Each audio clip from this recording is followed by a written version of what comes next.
Everyone, আমার হইচই ব্লগে তোমাদেরকে নতুন করে একটা স্বাগত, অনেক অনেক ভালোবাসা।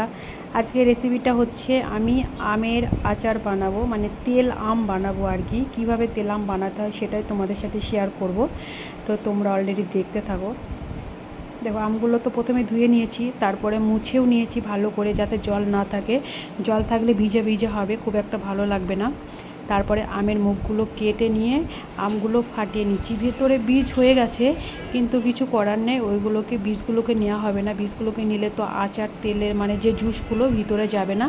তো তার জন্য মানে আমের যে অংশগুলো শাঁসগুলো নিয়েছি।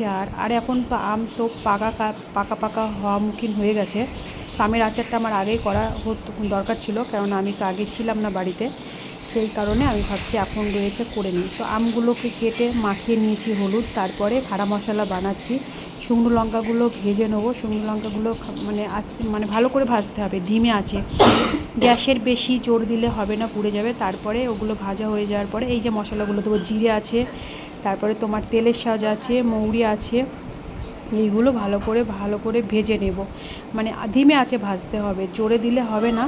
এইগুলো ভেজে নিয়ে তার ভিতরে আমি সর্ষে দিয়ে দেবো, কালো সর্ষে। এবার সাদা সর্ষে থাকলেও কিন্তু ভালো লাগে, কালো সর্ষেটা দিয়ে দেবো। কালো সর্ষে দেওয়ার পরে তেল দিয়ে দিয়েছি 500 মতন, 500-এর একটু কম হবে। তো ওর ভেতরে আমি কালো জিরে দিয়ে দিয়েছি, আবার জোয়ান দিয়ে দিয়েছি। আর এই মশলাগুলো কিন্তু পিষতে হবে, ঠান্ডা করে নিয়েছি। ঠান্ডা করার পরে পিষবো। আর তেলটাকে একটু ঠান্ডা করছি, তেলটাকে ঠান্ডা করার পরে আমের ভিতরে ঢালবো।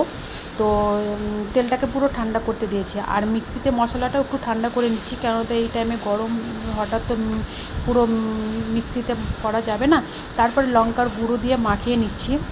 হলুদ আর লবণ দিয়ে আগেই মাখিয়ে নিয়েছি, তোমরা তো দেখেছো।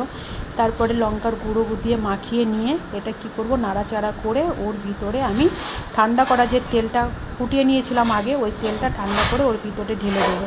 ঢেলে দেওয়ার পরে ওটাকেও ভালো করে মাখিয়ে নেব। মাখিয়ে নেওয়ার পরে তোমার একটু সামান্য পরিমাণে চিনি দিয়ে দেবো। চিনি দিয়ে দেওয়ার পরে সামান্য পরিমাণে লবণ দেবো। লবণ দেওয়ার পরে তো লবণটা দিয়ে নেবো স্বাদ অনুসারে।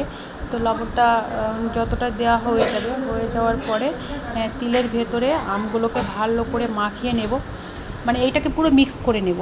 এবার মশলা দেব, ওটাকে একটু পুরো জুড়িয়ে নিচ্ছে আর একটু। এবার ওটা রোদে দিতে হবে। রোদে দেওয়ার পরে রোদ থেকে নিয়ে এসে, রোদে কিন্তু 2 দিন দিতে হবে, আমি তো তৎক্ষণাৎ করেছি, তোমাদের সবটাই বলছি। এবার মশলাটা দিয়ে পুরো নাড়িয়ে নিতে হবে, যেটা ভাজা মশলা, মানে ওটাকে আমরা খাড়া মশলা বলি। ওই মশলাটাকে মানে মিক্সিতে পেস্ট করে, ज़्यादा পেস্ট করা হবে না, মানে অল্প পরিমাণে পেস্ট করতে হবে। পেস্ট করে আমের ভিতরে মাখিয়ে মিক্সড করতে হবে। ভালো করে মিক্স করিয়ে নিয়ে আমি বয়ানে ঢেলে ফেলবো, কেননা বয়ান হলে ভালো হয়। আমি এখানে প্লাস্টিকের ডিব্বা নিয়েছি, পরে বয়ানে ঢালবো। বয়ান যেহেতু আমার হাতে নেই, তো রোদে দিয়ে দেবো। কেমন হয়েছে রেসিপিটা?